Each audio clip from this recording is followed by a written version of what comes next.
Now, the rest of the story. One cold, foggy morning in February, a London housewife named Sarah gave birth to a second child, and upon hearing the doctor announce it's a girl, Sarah smiled and then lapsed into unconsciousness. When she awakened, a nurse was nearby. Was the baby healthy, Sarah asked. The answer was yes. How much did the baby weigh? Sarah wanted to know. The answer was 8.5 pounds. And was she beautiful? The nurse was silent. Then Sarah, suddenly anxious, asked if she could see her baby, and the nurse said yes. Of course, she could, but she said Sarah had better maybe take some nourishment first.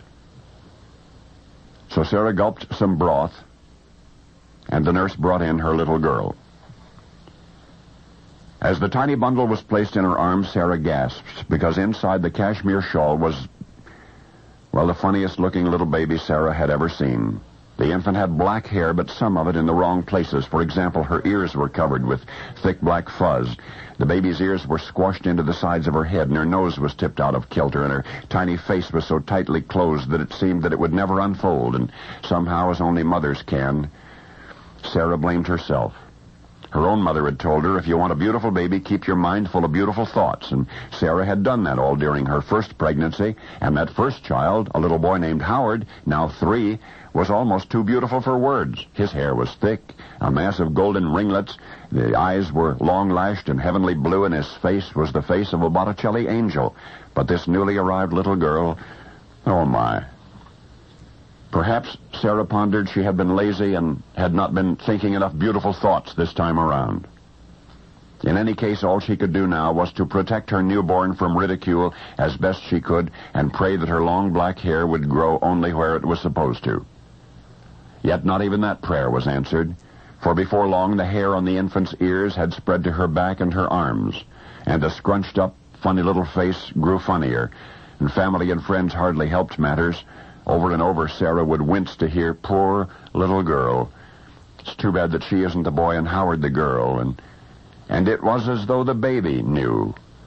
For more than 10 days after her birth, she kept her eyes tightly closed, and for a year thereafter she refused to make a sound. But Mother Sarah grew determined that regardless of the baby's appearance, she would never want for love. And indeed, in Sarah's eyes, the child actually grew to be beautiful. And in the eyes of the world as well. You know the song, You Must Have Been a Beautiful Baby?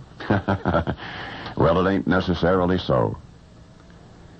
For it was not until later that the peculiar body hair from this little baby vanished, and the pearly teeth appeared, and intense violet eyes became prominent, and a human mosaic fell into place to produce one of the 20th century's most breathtaking women.